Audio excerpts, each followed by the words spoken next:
Бисмилlah, альхамдулилlah, вахда, вассалату вассаламу аля ман ла набия бa'д ва бa'д. Ассаламу алейкум ва рахматуллахи ва баракату. Құрметті мұсылман жамағаты, Алла тағала білім мәжілімізді сауаптан жассын. Бүгінгі тақырып қысқа нұсқа, иншалла уақыттарыңызды алмау үшін намазда отырған кезде, отырыста, ат-тахияттың ішінде отырыста сұқ саусақты көтеру, ишара жасау жайында. Осы мәселеге келгенде, біздің ханафи мазхабымызда екі фатва бар. Ол жаңағы көтеру және көтермеу.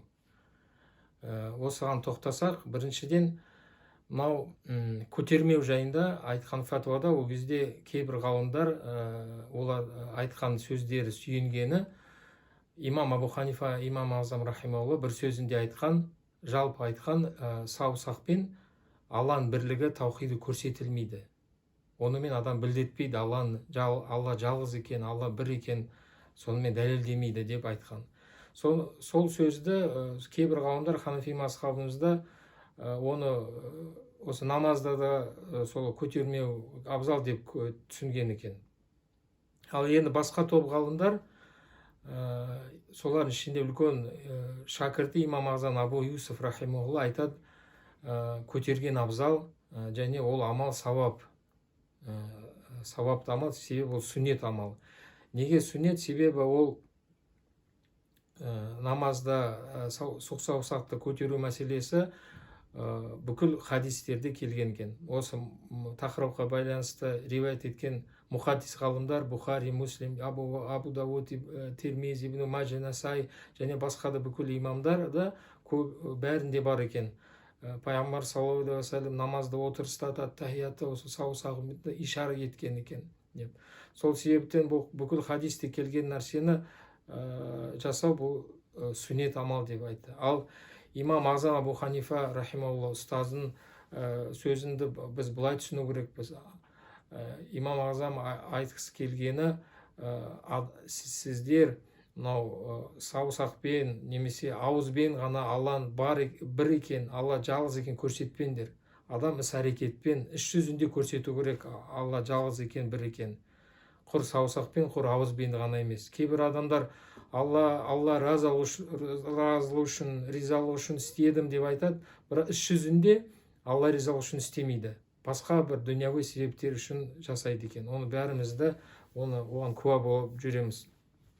Енді намазды қалай көтеріледі? Сол мәселеде қысқаша тоқтайық. Ол шахада айтамыз ғой, ат-тахият ішінде. Ашхаду ан ла илаха иллаллах. Сол кезде көтеріледі, түсіріледі. Бір сәтке көтеріледі, түседі сол жерде саусақ. Сол істелінеді. Басқа мазхабта басқаша істейді. Кейбір мазхабтарда ұзақ ұстап тұрады. Енді сіздер намазды байқайсыз ғой, біреулер сол басқа мазхабпен ұзақ ұстайды. Кейбірде басқаша істейді, намаз қозғалып тұрады, саусағы қозғалып тұрады. Мысалы, біздің мазхабымызда соны ұмытпау нақты жолы осындай шахада кезде көтеріледі екен. Енді осы мәселеге байланысты үлкен имам, ғулама Мулла Қари рахимаулла атақты ханафи мазхабының бір ғалымы айтады, өзі кітабында сөзінде айтады, бұл муътамад фатва, яғни сұқ саусақты көтеру, сол кезде сол сүннет амал жасау, бұл муътамад негізгі фатва. Яғни соны абзал соны істеген. Алдында айтылғандай, солды дәлелдерге сүйеніп өткен бүкіл хадистерде келді. Содан бұл муътамад негізгі соны істеген дұрыс. Яғни ханафи мазхабты соны істеген абзал, сол дұрысырақ болып саналады бұл фатва. Енді бұл жерде тағы да бір мәселе айтып кету керек. Ол осы көтермеу деген кезде біреулер бір ниеттер, біреулермен күресу сияқты. Осы біздің мазхабқа қарсы болатындармен күрес ретінде осы бұлар көтереді, сендер көтермеңдер деген сияқты нәрсемен, желеумен. Енді ол кезде бізде қазақтар артық істеймін деп тыртық болып кету мүмкін. Ол кезде сондай ұқсап кету мүмкін. Өйткені сол қарсыластар айтады, осы ханафилер не қылмайды, хадиске амал жасамайды, анау деп сондай айып таққысы келеді. Соған енді жауап ретінде айтылады, имам Абу Ханифа рахимаулла 40 рет қажылыққа барған, 40 ретте сол кезде басқа имам ғалымдармен кездеседі, ол имам ғалымдармен пікір таласады, олардың сұхбаттасады, олардың хадис дәлелдерін естиді. Яғни имам Азам білген, басқа хадистер, басқа мазхабтың дәлелдерін білген. Ондай нәрсе білу мүмкін емес деп, білмеу мүмкін емес жаңағы осындай мәселені. Осындай. Ал егерде солай істесе, сондай оларға көмектескендей болады. Сол қарсы болатындар, біздің мазхабымен күресетіндерге көмектесетіндей, оларға жығып беретіндей сондай болып қалады. Осы нәрсеге жаңағы ұмытпау керек.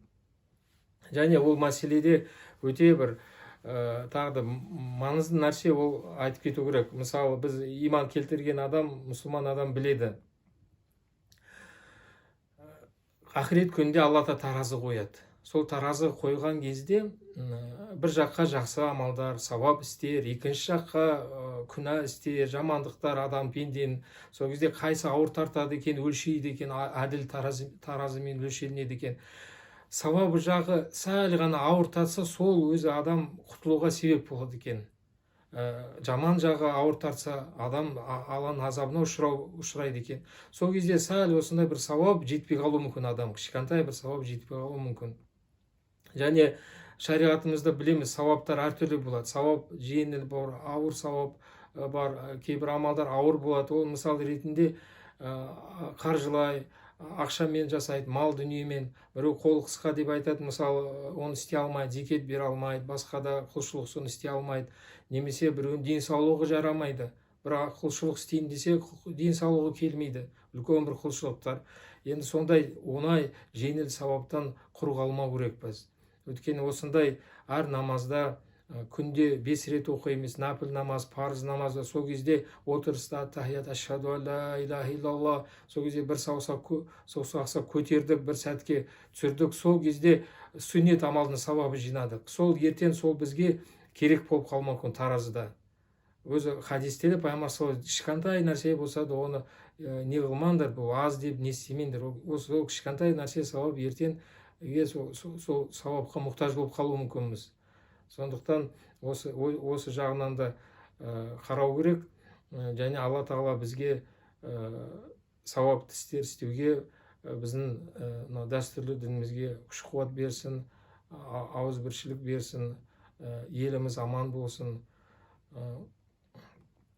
Субханака Аллахумма бихамдик, ашхаду алла иляха илля анта, астағфирука ва атубу илайк, бирахматика я архамар рахимин. Аллаху акбар.